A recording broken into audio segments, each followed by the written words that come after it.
Vaishnavi Shankar, and we're recording this session. So just informing all of you. So good evening. My name is Vaishnavi Shankar, and I'm leading the training and capacity building vertical at the Climate Center for Cities at the National Institute of Urban Affairs. I welcome you all to the first session of the 10-part learning series. This is being organized by the Climate Center for Cities at NIUA in collaboration with the World Resource Institute India. Before we begin, I've already mentioned on the chat box, but it'll be really helpful if all the participants can mention their name and their email ID. We'll be able to share more details on this event and the upcoming events. We're also streaming the session on Facebook. Please follow the NIUA page to access the live streaming in case you face any trouble viewing from this particular platform. So in our first session today, we will be discussing on the ways to mainstream resilience in cities. And the words that come to my mind when we talk about resilience is basically springing back to shape, bouncing back, and even bouncing forward. So to broadly define resilience, especially in the context of climate change, it can be understood as the capacity to absorb, respond, and recover from climate disasters, along with building capacity, adaptive capacity to reduce future climate risks. And cities are increasingly becoming the platform to address climate change, basically for two key reasons. One, the scale of urbanization and economic significance of cities. At least in India, it is estimated that the cities will support more than 40% of the country's population and more than 75% of the national GDP by 2030. So in order to safeguard the lives of people and also to protect the assets and the investments, I think the focus wherein cities need to build resilience cannot be emphasized further. And the second reason is that cities are experiencing the severe impacts of climate change. And just to maybe further illustrate this, in 2020, we had around 10 Indian cities that experienced severe flooding. And on the top of the head, all of us know how Hyderabad had to tackle the flooding in 2020. And in 2019, we had 8 other Indian cities that were ranked as the 15 hottest places on Earth. And even the IPCC 1.5 degree special report also projects that India is likely to experience more cyclone, especially with high intensity storms, and has a higher risk due to extreme rainfall and annually occurring heat waves. And of course, the recent flash floods in Himachal Pradesh and the landslide in Uttarakhand in India and the unprecedented heat wave in Canada that is proving fatal is a recent reminder that and that emphasizes the need to build resilience. So with this context, I am pleased to introduce the expert panel of speakers we have today, who will discuss how we can basically build resilience in our cities. We have Mr. Mahesh Harhare, Ms. Nupur Proti Khanna, and Mr. Saurabh Gadani on our panel, and a warm welcome to all our speakers. So let us begin today's discussion with starting with stakeholder engagement. Stakeholder engagement basically is crucial for providing nuanced understanding of challenges that can inform action plans. And further, the stakeholders can also support in realizing these plans. And in a city, we can look at institutions that basically provide horizontal and sort of vertical linkages and support to do so. So if I can maybe elaborate a little further, and for instance, basically in any country, we have like the federal or the national government, we have the state governments and the city governments and various other departments that are aligned to provide support. And on the other hand, we have the academia, the private sector, the businesses and the civil society, which can kind of provide the horizontal support that is required to build resilience. And to discuss further on these aspects, I would invite our first speaker, Mr. Mahesh Harhare. Mahesh is the Chief Resilience Officer of Pune as part of the Resilient Cities Network. He has over 16 years of experience working in Indian cities on key urban sector related assignments, supported by external funding agencies such as ADB, IFC, GIZ, USAID, World Bank, and BMGF, and various state governments. He has also worked in advisory capacity with GIZ and IUC India. And Pune is well known for its active citizen and civil society participation. And I would like to invite Mahesh to share his experience of working with the various stakeholders of Pune in developing the resilience strategy. Over to you, Mahesh. Thank you, Vaishnavi. I will share my screen. I have just a couple of slides just to make the conversation more. So, can you see my screen? Yes. Okay. Thank you, Vaishnavi, for that nice introduction. So in Pune, we are working on the resilience strategy and implementation of action of the resilience strategy. Pune had its journey around 2017 when Rockefeller Foundation's program 100 Resilient Cities select Pune as one of the 100 global platform where cities together resilience strategy and build resilience over the period of time. So the journey is quite a long journey considering 2017 January when we started first workshop. Initially we took time 6 to 8 months even to understand what is happening in the city, understand what are different initiatives being taken, and one of the important aspect in the entire journey is the stakeholder consultation and having interaction with different key experts, citizens, different groups. So we took initial time to understand what they are doing, what is happening on ground. We had a series of workshop you can see here where we involved different stakeholders, right from government agencies, the NGOs, different uh, sections of the society who are representing citizen groups, where we kind of identified key issues city is looking for. At the same time, we also looked at the different initiatives taken by the city during last 10 years. So we kind of looked at more than 200 projects and initiatives because we thought perception assessment is one dimension where you will get understanding about issues and challenges and what are the failures and success and how to build the resilience in that. Second aspect is what is happening, what is the trend, what are the priorities for the government and agencies. So we looked at it from a different angle where we looked at inventory of different projects and initiatives for past 10 years and we kind of overlap that for each other. So that gave us a very thorough analysis and then we could find out 4 priority areas which city could take up forward. So that is one set of approach we adopted where different stakeholders were involved. At the same time, we felt that it's not only just identification of different stakeholders and understanding them, but parallelly building capacity of the organization is also necessary. So where the RCN platform, Resilient Cities platform, help us in having exposure to different programs, network exchanges such as City Exchange, Resilience Accelerator. In one of the programs, we thought that we will take up one project, which is a very crucial project for the city, like the river management project. We took that project in our one of the network exchange programs, where the representatives from Singapore and Melbourne were present. They exchange with the city officials their challenges, how they overcome the challenges. At the same time, how to build the resilience in terms of looking at nature-based solutions and also blue-green infrastructure. So that was very critical because the city officials were learning from their peers and also learning uh, how they are tackled the challenges. So that was very critical and that helped city in basically refining some of their actions. Obviously, not all the action, but at least some of the actions. Then further, we thought that this is the one step ahead where we are looking at building the resilience.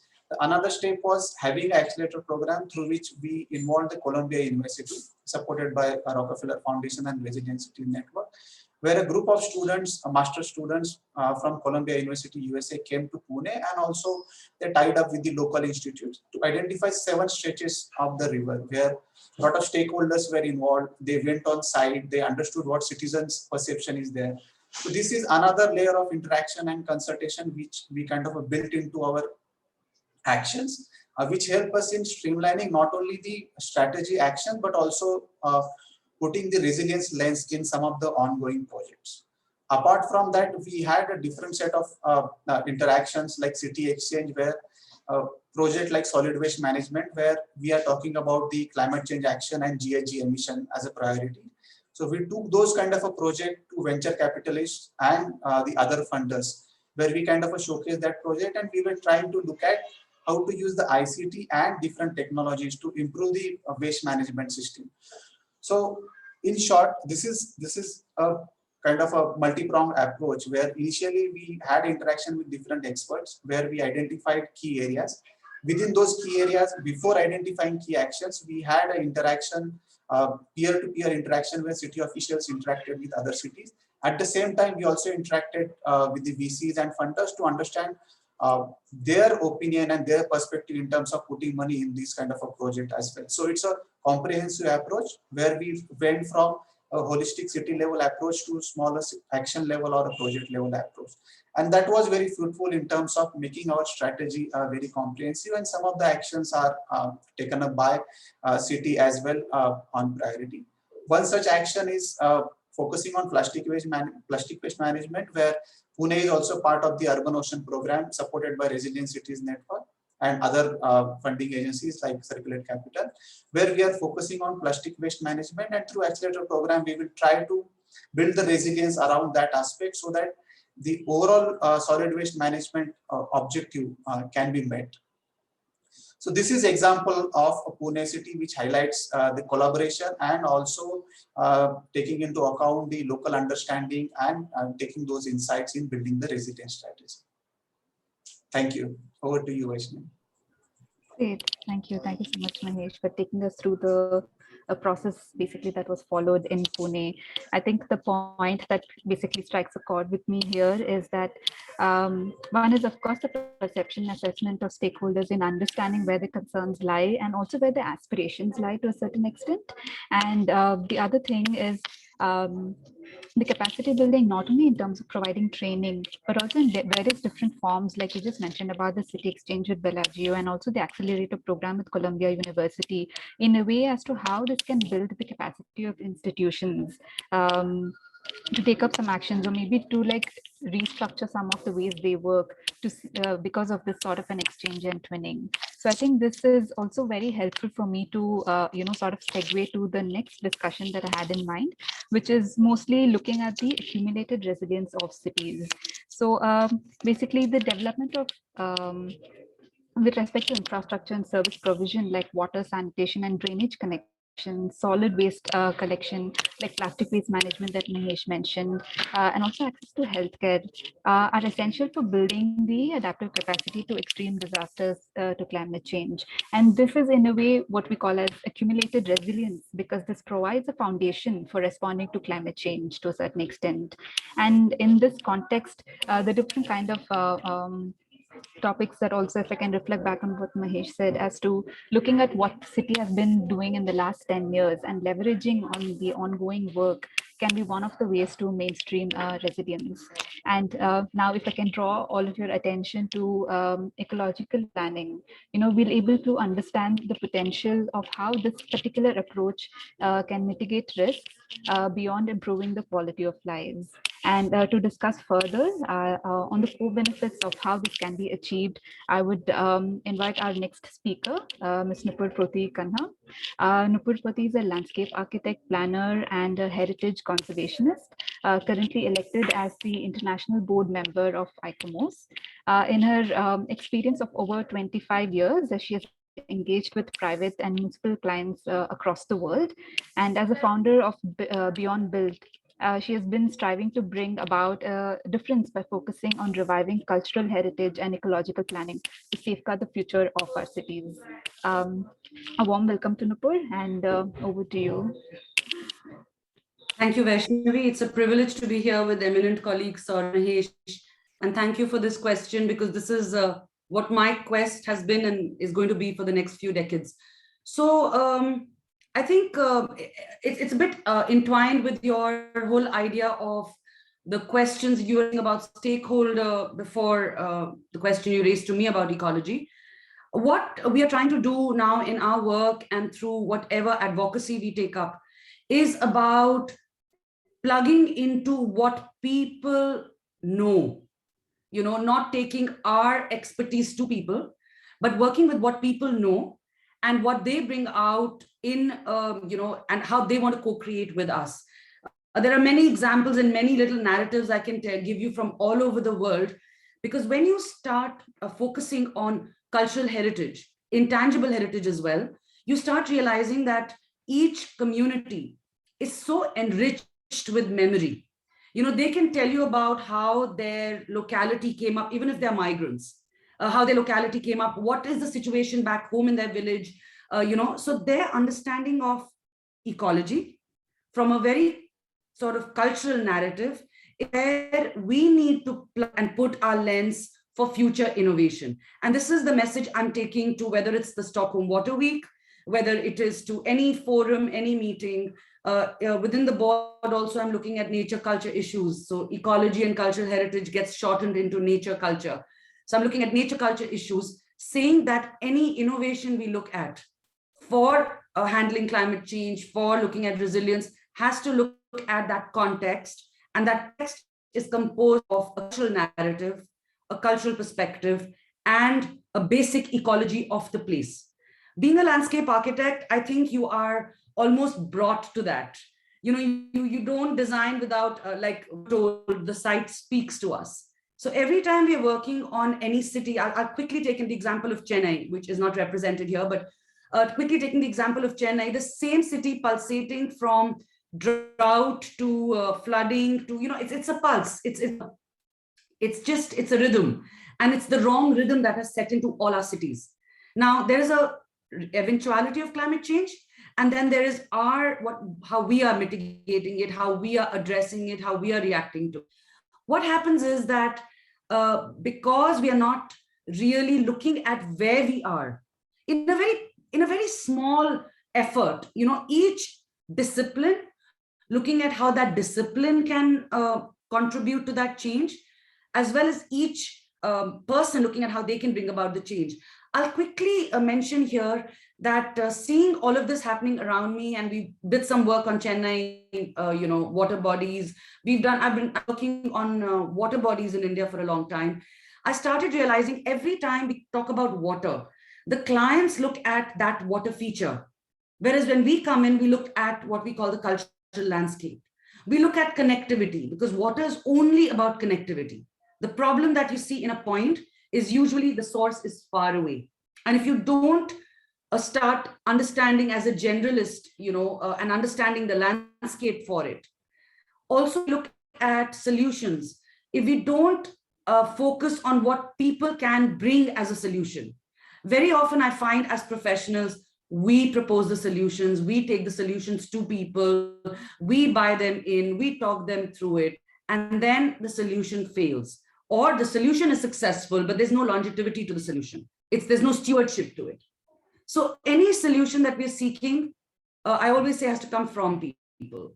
It has to come from them. And the latest project we've just completed, and now we're getting into the second phase, is with the Stockholm Resilience Center, with a small organization of practitioners called Sweat Bio, where we've changed our conversation and we've taken the whole culture, nature narrative to children and young adults to see how they perceive their environment and what innovation they want to bring in. So we are sort of saying that we know what we know, but we need to change our audience, and we need to change our innovators. So thank you very much. Great. I think that's a very interesting perspective that you've actually brought into the discussion. I think one is about the co-creation and not seeking solutions from at least the practitioners, but at least to understand what solutions already are there amongst people's minds and try to take that forward. And the other interesting sort of a point that you raised was about the ecology in the sense of a cultural perspective and narrative. And I think here it might be useful to mention that in Chennai and basically in South India, all of these temples usually have a water body attached to it. And although we relate to that as in a cultural sense or maybe even a religious sense, but it also has an ecological importance that it plays with the water that is being collected over there. Maybe it's rain fed and things like that. So reviving those also is one of the ways to basically see how a city can maybe tackle a flood or something of that sort. So I think this is very, very interesting, and taking a segue from the work that you mentioned about talking on culture and nature sort of work and working with the stakeholders and getting their sort of inputs in this, I think I'll quickly move on to the next topic, which is again with respect to the networks that we can create, because cities being at the forefront of the discussion, especially in climate change, in the recent years, we've seen some successful networks and connect various cities and their municipalities for shared learning and also to orient their work towards climate change. And such engagements, along with peer learning and also the support that it brings in, has sort of provoked a renewed effort at the urban scale to address climate related challenges. And to discuss further on this particular topic and how cities have basically benefited with such a network, and to highlight maybe what has worked in some of the cities, I would like to invite our next speaker, Ms. Saurabh Gaidhani. Saurabh is part of the program's innovation and impact team at Resilient Cities, where he leads program design, strategic partnerships, and operations. Prior to that, he was part of the 100 Resilience Cities initiative, which built a network of cities and organizations to advance work in resilience and climate adaptation, mostly targeting three critical challenges of our century, the 21st century, which is urbanization, globalization, and climate change. Um, Saurabh also has over 12 years of international development expertise with a deep understanding of climate resilience, disaster response, urban governance, circular economy, mitigation, environmental degradation, and other such complex challenges, especially in the Asia Pacific region. So over to you, Saurabh. Looking forward to hear from you. Thank you, Vaishnavi, for the introduction. And also, I will also appreciate the points which Mahesh made and points which Nupur made. I will try to maybe speak to those and link those through some examples when I present. Um, just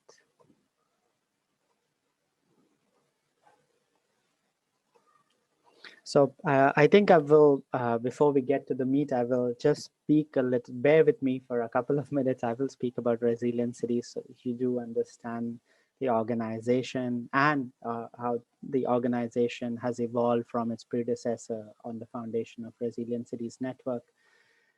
And really, I think the Resilient Cities Network has become the world's leading urban resilience network, and more than and a network of city leaders or political leaders. It's more of a network of practitioners, and which is led by practitioners along with our chief resilience officers, along with the city officials who are working day to day on ground and day to day working on projects and really implementing the climate resilience or resilience and on ground, making a more equitable and sustainable future for all the citizens. I think the network is city-led, is regionally driven, it's partner-based and impact-focused. And we do build on a foundation of Resilient Cities program, and we bring in all the member cities who are present in 6 continents, speaking 21 languages, and currently in 47 countries. India being one of our key focus, but also we have a quite deep sort of strength and membership in Asia Pacific region, and along with Latin America, Europe, Africa, and North America. As credentialed, the organization has, I guess, raised over more than $3 billion for implementing resilience projects in our member cities, or channelize that money for implementation. Have supported cities in changing how they govern or institutionalize resilience offices, or integrate some of the climate risks in their policies, but also move and really embed resilience principles in city plans and policies and practice. And I think Mahesh has been very at the forefront of that work in Pune. And the last point is at least 77% of the cities have made the chief resilience officer a full-time position within the city councils or within the municipal corporations.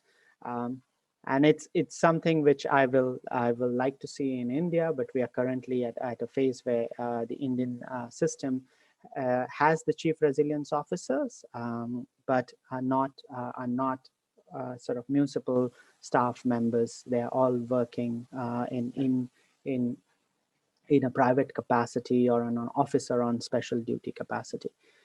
How our approach sort of encompasses three aspects. One is empower, so looking at bringing in a globally responsive network, but also create advocacy and bringing in knowledge in the cities is, and on the knowledge we mobilize the resources, be it fund, be it programmatic partnership, be it bringing in future funding or early stage project preparation. And once we have mobilized it, we help our member cities to implement this project or build capacity or share best practices and scale these projects. So the projects becomes implementable rather than just mere wish lists. As a network, we are very focused on having as climate resilience as one of the strong pillar, and the other one being circularity with the health recovery or the resilient recovery because of the COVID-19 challenges, equity and economic opportunity being transversals to this vertical pillar. The Urban Ocean program, which Mahesh mentions, fall within the second thematic pillar. And we hope that with that, we are not just solving the waste management challenge of the city, but we are also building resilience of a city. We are also creating jobs. We are not creating centralized system or waste to energy plants in the cities, but how cities move into a decentralized system, paving jobs and livelihood along with a more resilient systems into the cities. And we will follow that for climate resilience space as well. And we have some fellow program partners and funders for these thematic areas. How we are doing it, I think one of the peer learnings or empower example is our peer-to-peer learning campaign called City on Frontline. It's an open public platform. You feel free to join. If you go on our website, you will be able to sign up to that, and we aggregate best practices and put in webinars, maybe similar to the one what Vaishnavi is doing for the Climate Center for Cities, but done with resilient recovery in mind.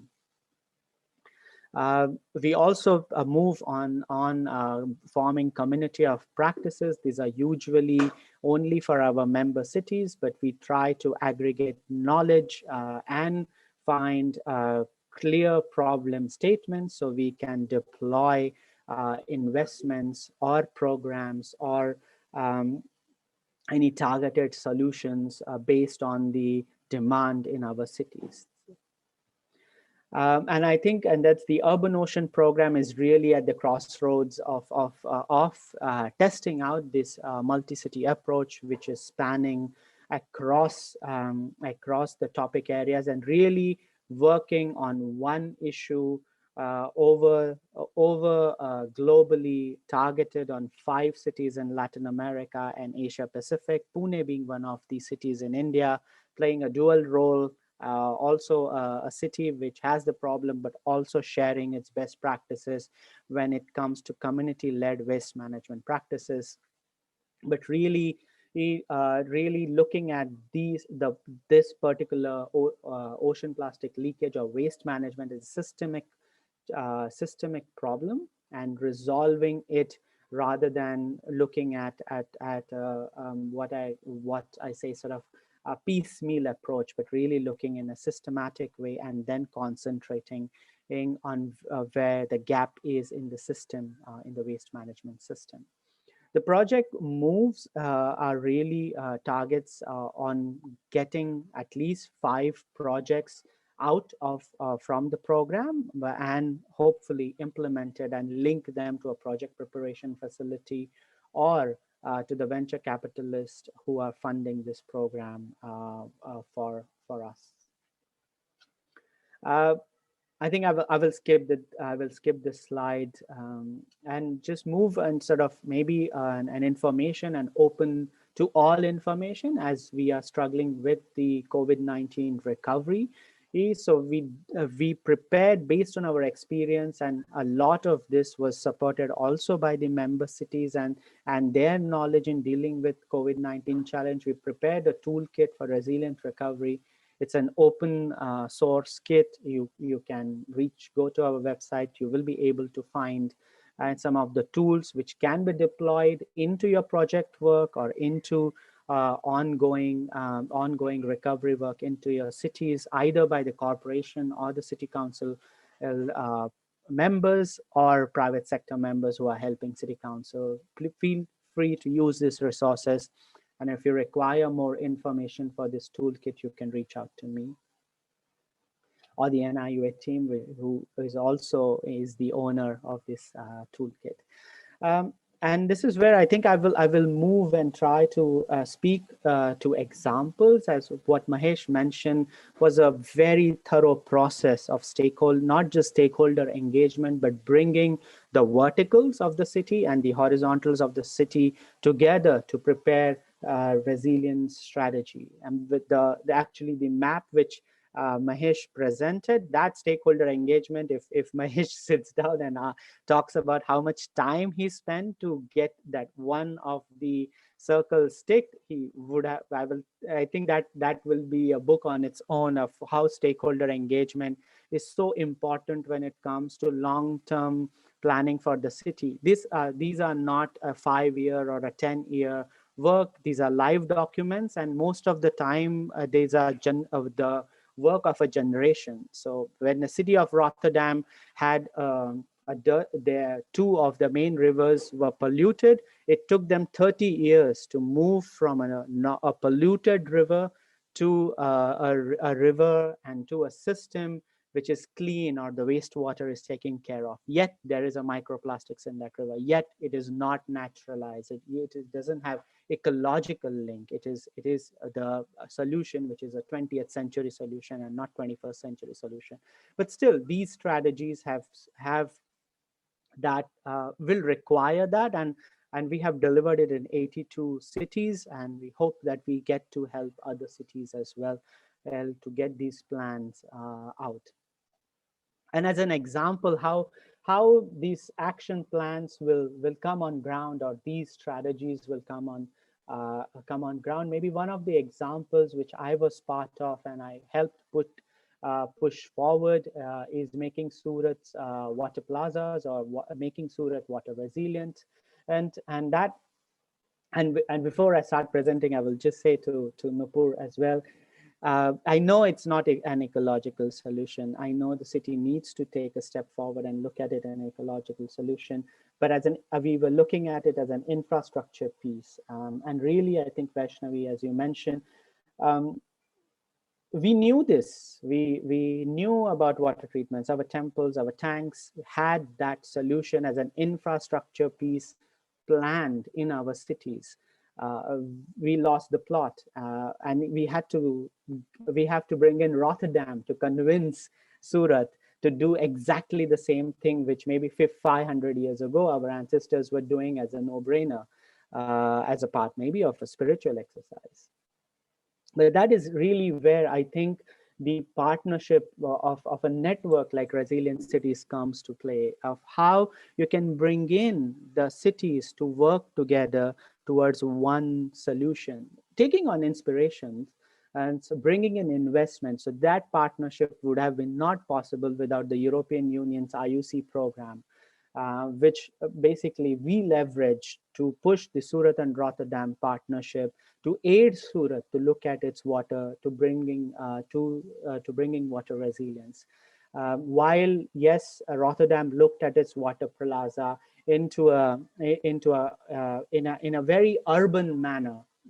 This water plaza also has a retention tank, because that's what is the problem in Rotterdam. They have to store water very fast, and then they need to pump out that water to the sea, or to the nearby river. In Surat's case, the water needs to percolate, or needs to put it into the nearby river, so that it solves its water scarcity issue. And that is what I think the city is trying to catch all the rain, but also using the concept of a Kale Kund. The COVID-19 really put the project or else it was in a tender stage. I hope the project will go forward once we come out of this pandemic.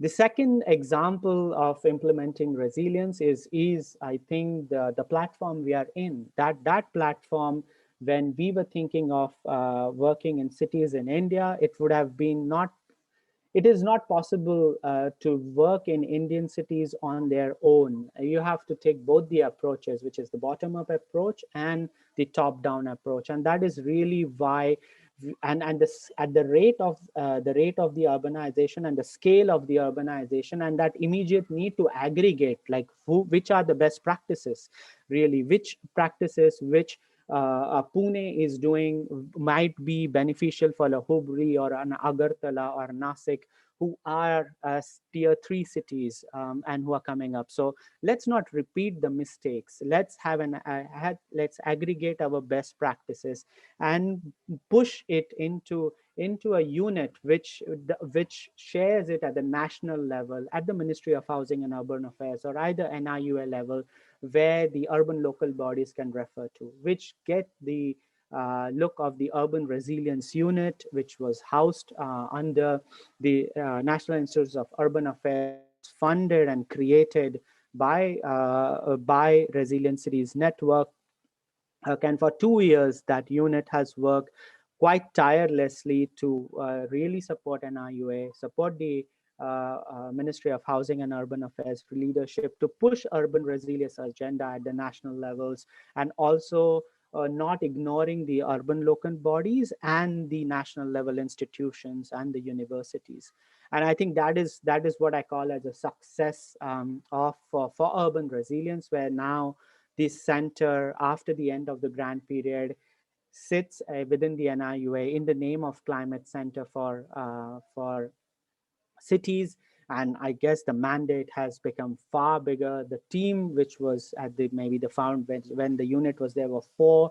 Now it have become more than 10, or I think close to 15 people. And now they have a larger mandate to do it for all of the up to 4,000 ULBs in India, along with supporting the Ministry of Housing and Urban Affairs. So maybe that is a more policy level, but we require that. We won't be able to we have to fight the 1,000 wars all at the same time. So maybe doing it at a national level is the way to start, and then percolating onto the cities. So Mahesh, me, and the Climate Center for Cities, and the professionals like Nupur can fight our own battles along this larger umbrella of a center of excellence.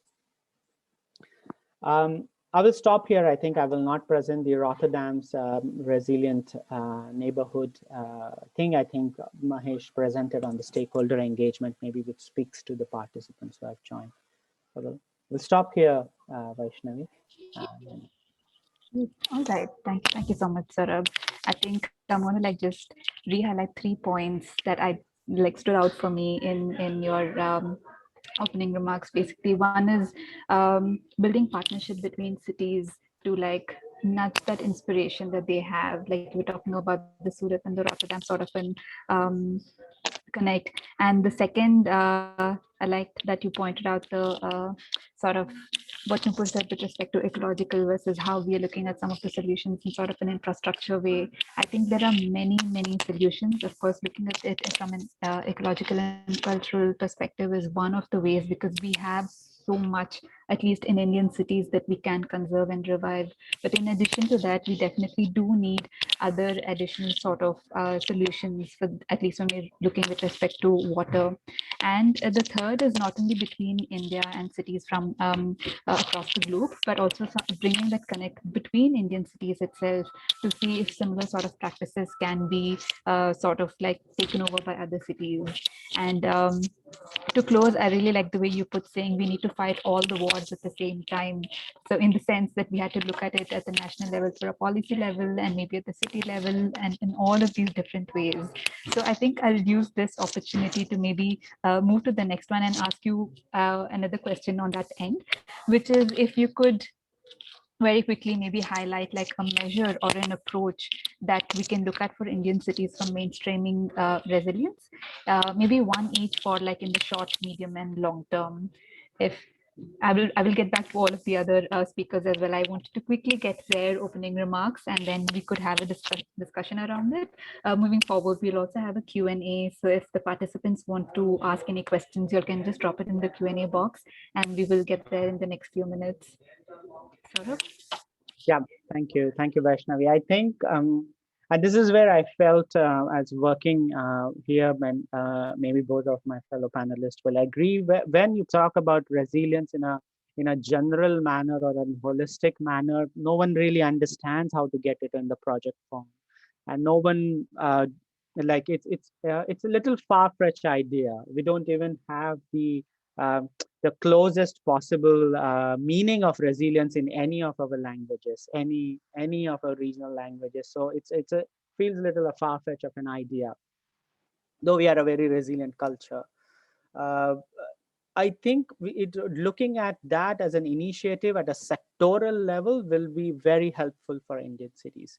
So if Indian cities start looking at resilience at maybe their top 2 or top 3 sectors which are suffering, for them will be maybe the starting point, and to start mainstreaming climate resilience or urban resilience within the city systems, because then you have a department head, then you have a clear mandate, then you have clear technical expertise which you can deploy to get urban resilience onto the ground at the project level. And I think the closest sector we should target for next decade is water. It is either we have too much of it or we have too little of it. I think Chennai had its very closest to day zero. We are going to see that for almost all of our cities. We should start planning our cities by keeping water in mind and the water systems in mind. So maybe that can be a closest to starting and mainstreaming urban resilience through a sector. And the second one is the waste management aspect. And I think if you see the newest research which on the plastic waste issue, um, the second most polluted river, which is putting more plastic into the ocean, is not one of our major river. It's a small river which flows from in Mumbai, really 20 kilometers of the length of Mumbai. And that is the top two rivers who put in the plastic in the ocean. So the waste management aspect will also be a very targeted on a sectoral level when it comes to government. That is only way where people will start to see and relate to resilience. So we have to make it on the sectoral level. And then, because when you do that, you can bring in the technical expertise, you can bring in professionals, you can bring in investments, you can bring in corporate partners. So you can deliver resilience via sector, and then you have people who do understand their sector and implement for that sector. Great. I think that's a very helpful sort of a way to like indicate to the practitioners and to the cities to like identify the most vulnerable and the suffering sort of a sector. So then you'll also have like the relevant departments and the policies and everything more focused sort of an approach. And I think that's very, very helpful. I think I'll also call in Nupur now to maybe if you could maybe recommend or maybe suggest like one measure or maybe even an approach that the cities can look at in like the short term, medium term, and sort of a long term approach in maybe in ecological planning or even just generally building resilience. So thank you, Vaishnavi. I think we all are talking about resilience. We can take ecological planning, cultural heritage. The conversation is about saving our urban communities. You know, we're going to have a lot of issues as we go along, or are already having a lot of issues. I think the short-term measure that I have myself been practicing, I can only speak from my own experience, is about cross-collaboration about cross-disciplinarity, multidisciplinarity. And every discipline that you feel uncomfortable working with, please bring them into your fold and work with them on a project. That's my mandate. So when I'm working on water projects, I'm working with scientists, I'm working with social workers who are working in marginalized communities, and the communication. So I think short term is about collaboration and communication. And the moment you bring multiple disciplines on the same table, you realize that that is really where the challenge is. Because once they start talking to each other, I think a lot of problems get solved. In the medium term, I feel it's short also, but it's a medium term, which is that we have to look at our policy, our planning, our administration system very purely through the lens of the ecological and cultural narrative. All our planning, all the way we've been taught, our education systems come from another context.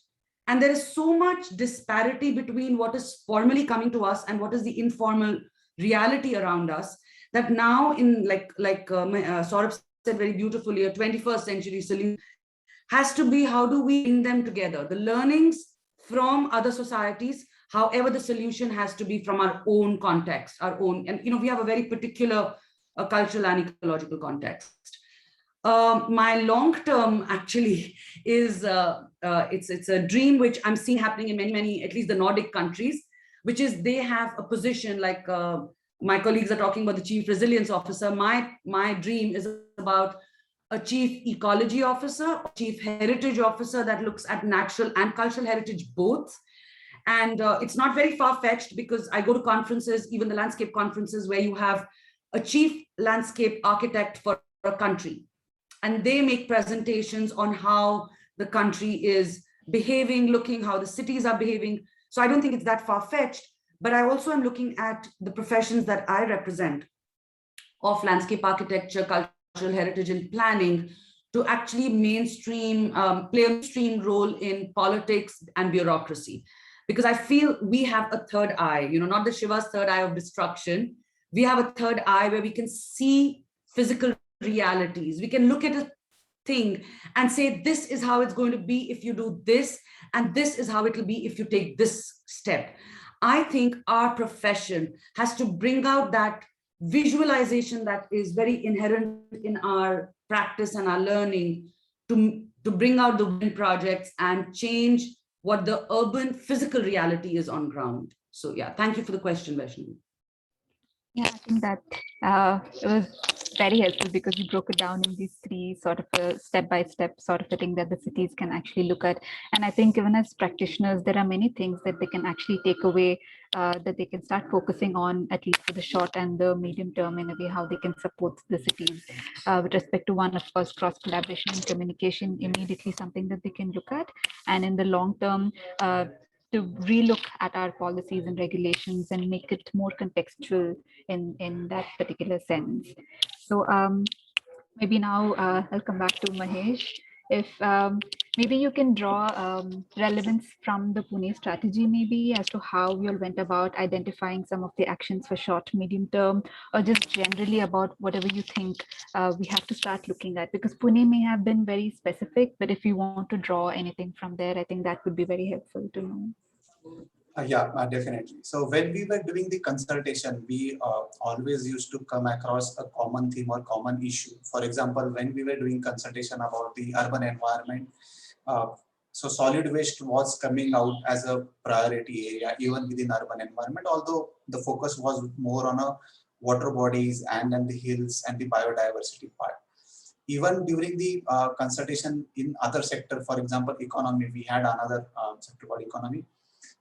It used to go back to the solid waste management part, because a lot of informal workers are involved in the solid waste management part. So that's how we identified solid waste as a short-term area or priority area in the short term, which can be focused on, and that's how we continue to go with the Urban Ocean program, where we are focusing more on the plastic waste management, which was a gap in the existing system. And then there are certain actions which came during the consultation also, and then based on our inventory assessment.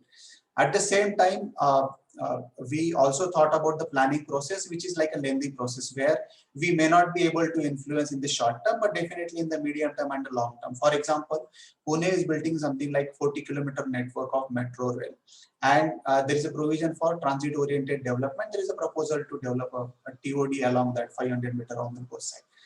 So the area of Pune Corporation during that time was around 350 square kilometers. If you consider the 45-kilometer additional transit way going through the city, and then the TOD around that, which will be roughly around 90 square kilometer area, which is almost equivalent to 50% of the core city area.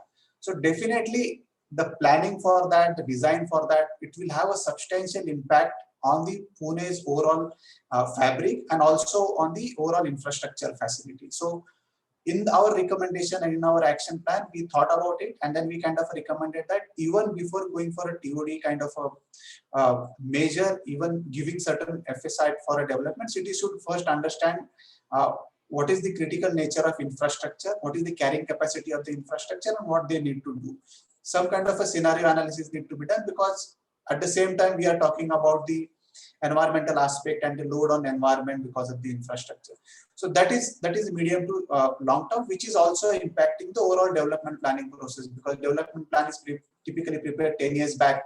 At that time, there was no TOD concept as such, and now suddenly it is coming. So you need some kind of a flexibility as well. So some of these aspects we have identified in the action, where we have mentioned that these measures like TOD need to be thoroughly studied first, identify the impact, build the scenario along that, and then decide how to build that over the period of time. At the same time, in future, keep in mind that you need a lot of flexibility in your development planning process, so that whenever there is a change in the demand or change in the characteristics, you need to bring that into development planning process. Otherwise, what will happen? You have a residential area at one place and then the workplace at other place, and then people need to commute a lot in between two areas. That's how we build the short-term and long-term measures. Great. I think this also directly answers one of the question our participant has. I'll just repeat the question in case you want to like add a little bit more, because you've already elaborated as to how we'll try to integrate the resident strategy in the development plan. But the question we have from a participant is if you could explain how the resident strategy is integrated within Pune's development plan and smart cities program. And also in a way, if you could highlight some of the challenges that were faced in doing so. I feel you covered some of it, but in case you want to elaborate a little bit more. So in addition to what I spoke earlier, I think as Saurav has mentioned, we precisely knew this problem. So there are 3 cities in the 100 resident cities network or RCN network, Pune, Surat and Chennai. Based on learning from those cities, we understood that we should have something at a national level, like urban resilience unit, where some of these actions or some of these initiatives can be taken up at a top level, which can be built into the mainstreaming of urban planning, maybe in the advisory capacity, and can be built into the smart city planning process as well. That's how not only working with the city is helpful, but at the same time, the units like urban resilience unit plays a very important role, where you can think about the long-term actions related to the development planning or the smart city-like initiatives, which can come from top down. I think there's one other question I'll probably again direct it to you itself, Mahesh, because we're talking about, at least the participant is asking what happens beyond the city administrative boundaries. At least when we talk about the urban local body or the municipal corporation, they have a jurisdiction within which they work. So what happens to situations when it's beyond that jurisdiction? So what kind of decision making goes into that process? Did you all face any sort of a similar sort of a issue in Pune? Maybe if you can highlight. Yeah, so this is a typical issue in many of the cities. So what we did in our assessment, we did not restrict ourselves to Pune city itself. So Pune has a Pune city, Pimpri-Chinchwad city, and then there are developed villages or the agglomeration is there. So we kind of looked at mobility and urban environment, which are our pillars. beyond Pune city limits. So we looked at larger boundaries when we were doing the assessment and preparing the action plan, precisely because of that particular reason. And third important reason in that is a lot of people travel across the city. So most of the people staying in Pune may not work here. They travel across the city to the IT park and other places. So we considered that aspect in our consultation. Also, we involved the relevant stakeholders to understand what are the priority areas considering the larger urban agglomeration. At the same time, we also involved the Pune Metropolitan Region Development Authority, which is a PMRD, which is looking after 7,000 square kilometer area. And the head of the PMRD is also part of our steering committee, precisely for that reason, because mobility and urban environment do not have a particular municipal boundaries, administrative boundaries. Yeah. Great. I think that was very, very helpful. Although it's not in the jurisdiction, but at least consider these different sort of sectors in a way which have that connections and try and integrate them. I think that is very, very helpful, Mahesh. I think I'll go over to Nupur because there are some questions that we have from the participants. Maybe the first question, we can go one after the other. The first one is to co-create and, if you can elaborate some of the processes used to bring people and communicators in as innovators, and also if there are any challenges in doing so for the sake of co-creation that you were mentioning about. Yeah, hi. So Vaishnavi, I'll take both the questions. Actually, Chitra's also got another question saying, how can the youth of urban areas in India be actively incorporated into efficiently implementing resilience activities? I'm going to address both together. So one of the most important things in co-creation and understanding that communities themselves have to innovate, I'm going to repeat where I started actually, is that to understand that the communities already know. People already know. So I think that's the starting point of any resilience, because you really what you want is an empowered base. You want a very strong foundation, and you can't, because the climate events and disasters are only going to multiply. I mean, it's really, no one is going to deny that it's showing itself already. So we want people to be able to equip themselves. So I think one of the most important aspects is to start with what people know. Possible challenges are always to be dealt with. I mean, there are so many, there are only challenges. And I always say that when you enter a project, only enter with a solution mindset. And that solution mindset has to win-win. It has to be a mindset of win from the municipality perspective, and it has to be a mindset of win from the people perspective. We are only facilitating the win-win. We really are not playing a very, we're playing a pivotal role, but it's a pivot. We are not really the people who are taking the decisions. It's actually scalability at the level of municipality and projectization at the level of people.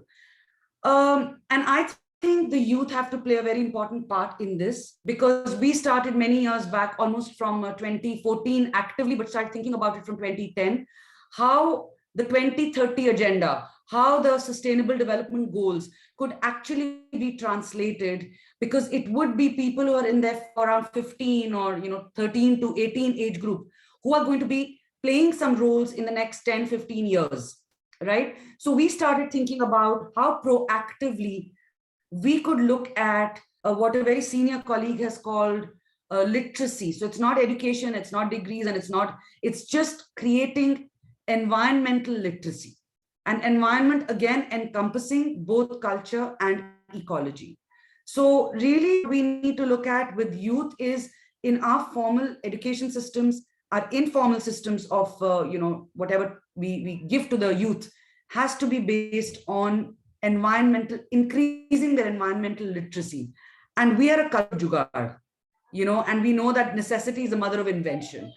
Any problem that we have has a solution, and there is no better population than the youth who find the best solution. Every project I have done, I found that the innovation comes from that age group. So I think I would just say that go in thinking you know little, you're only facilitating, and then watch everything play out. As long as you're feeding the right, the literacy aspect is very, very, so yeah, that's where I would leave it. Thank you, Vaishnavi. Great. All right. I think that is very, very useful to know. I think youth definitely play an important role because they are the future.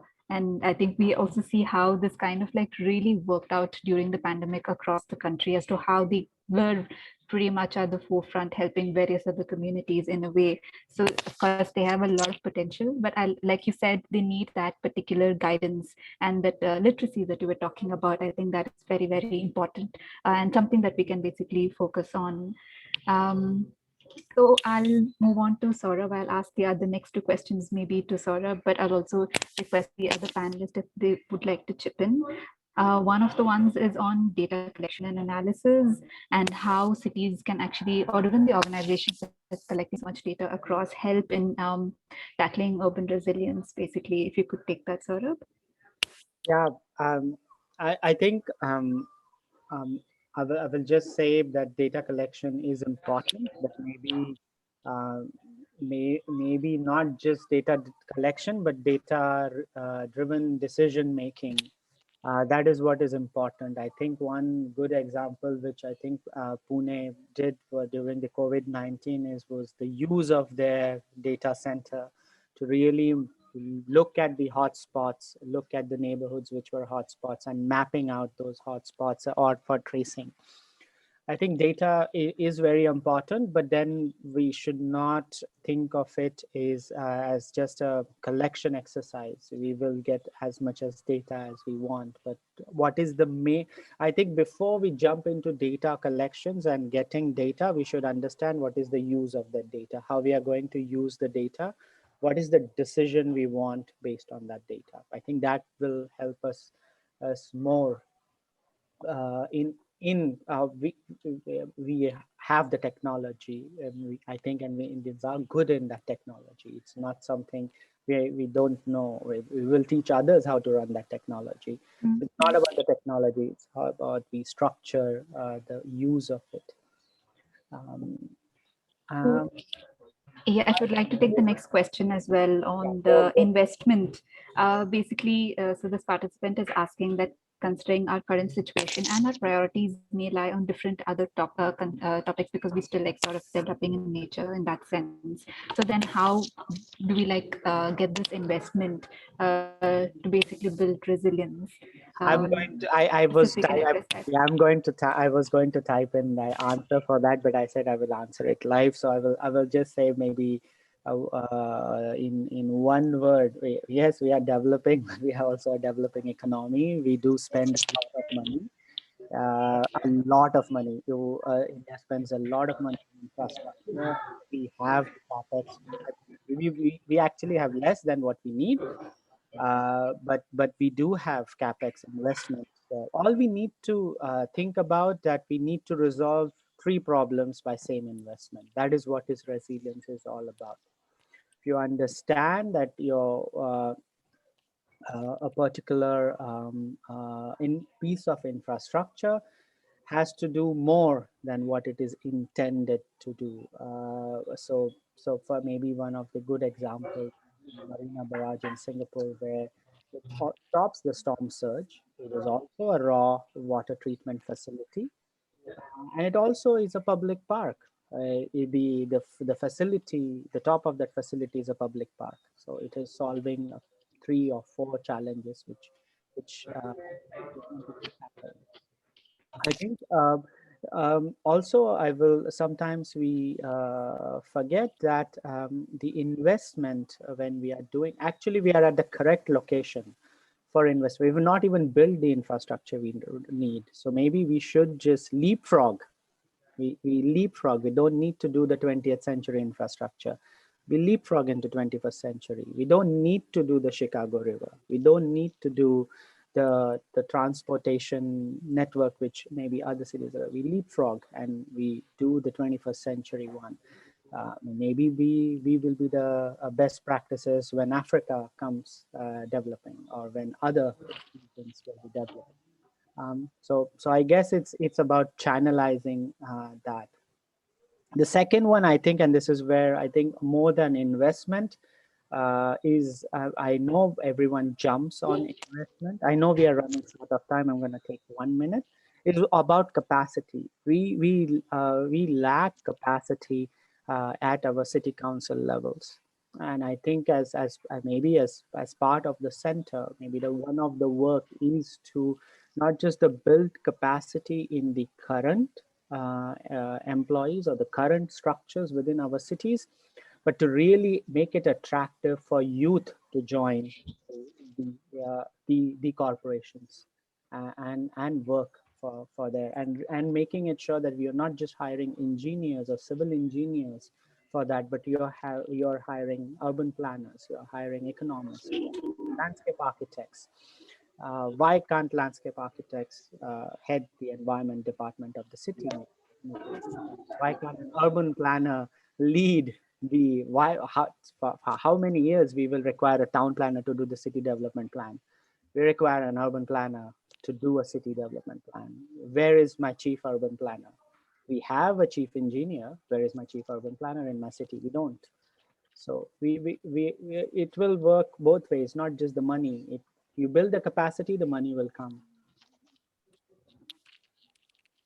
And I think I totally agree with you that we have to build capacity, and the money is definitely there, and also to like sort of leverage the ongoing work, um, because to build resilience, we don't need to put any additional sort of. It's not like a separate project that we need to build resilience. We just need to strengthen all the work that's happening, keeping the climate in perspective, and your investments are already basically taken care of.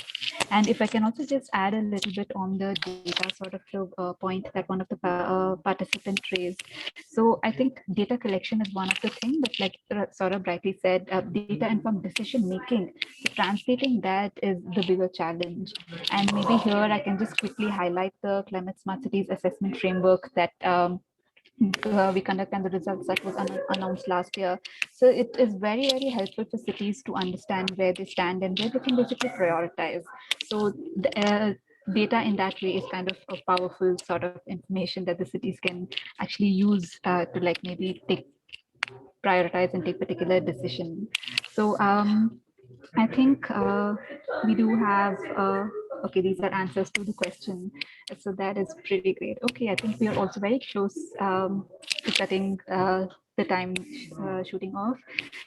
So this has been a very interesting and engaging discussion today. And I think if I can just pull out like 3 points from the discussion today, one is, of course, what Saurabh said was to like focus on the vulnerable sectors and then dedicate all your efforts towards that would be a starting point.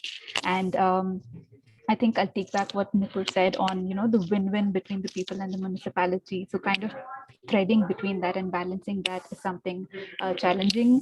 And also seeking for answers from the youth and from the people is something that we can definitely rely on. And from on-ground experience that Mahesh highlighted on Pune, especially I'll take back what you mentioned about beyond the jurisdiction and how we can actually bring them in the strategies and plans. I think that is very useful moving forward. um, so I hope the participants are also able to take back something helpful that they can basically reflect in their work. And before we close, I'll just take another 5 minutes from you all. We have a short feedback session. This will really help us streamline our further sessions. So if everyone can, maybe the participants can use your phone and log on to www.menti.com. You can also see it on your screen. Once you log on, you'll have to just use the code, which is 95073532. And if we can move to the next question.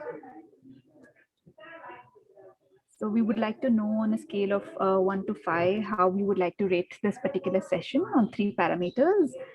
One is the relevance and usefulness of the content, the ease of understanding, and also the interaction that we had with the speakers.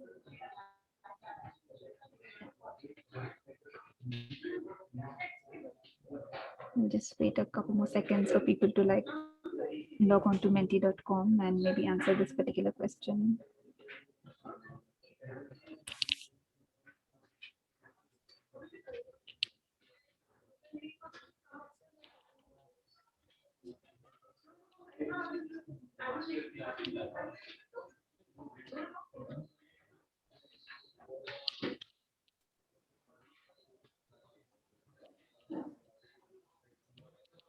Maybe maybe we can move to the next question, because I think the participants will be able to answer this question if they're still logging in.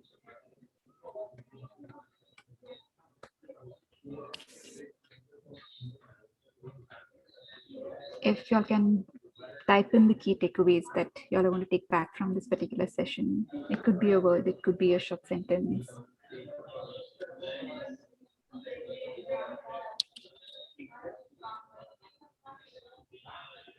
Y'all can just drop in the chat box if you'll have any issues logging onto this.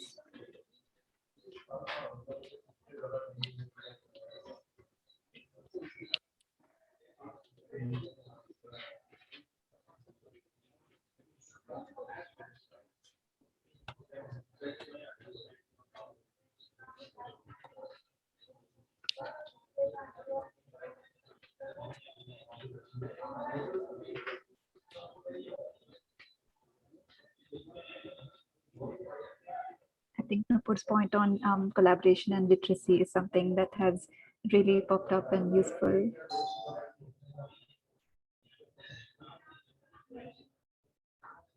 And of course, the knowledge on urban resilience and the role of people. So this would probably rely on the sector-specific point that Saurabh was mentioning about. I think the cultural and natural aspects is also one of the things, definitely.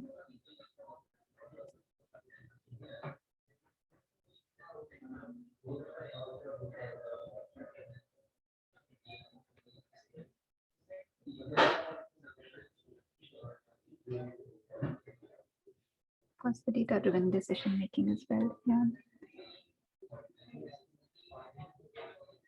Maybe if we can go to the next question. So for all of the participants who left your email IDs, we could also share the results of this feedback if that is something that you're looking forward to. So our next question is basically if you all have any other suggestions for us as to how we can maybe enhance this particular e-learning series that we have for the next 9 weeks.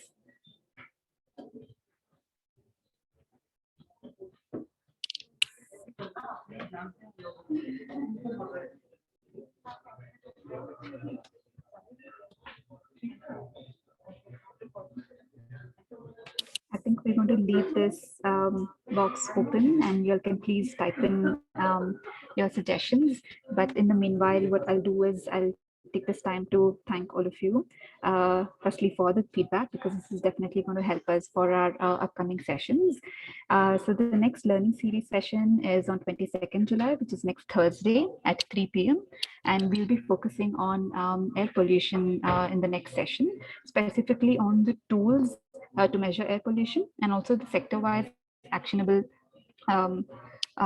points that basically you can use to tackle air pollution. And I hope you'll be able to join us for those sessions as well.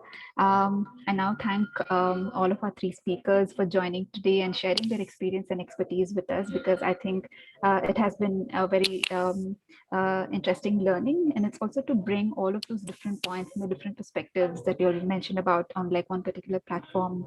I think in that way, this was a very interesting discussion. So thank you all. And also special thanks to all of our participants who joined us today, and we look forward to seeing you again next week. So definitely we'll take this feedback of the suggestions and we'll try and incorporate them for our next sessions. So thank you, everyone. Thank you so much. Thank you. Thank you. Thank you very much. Thank you.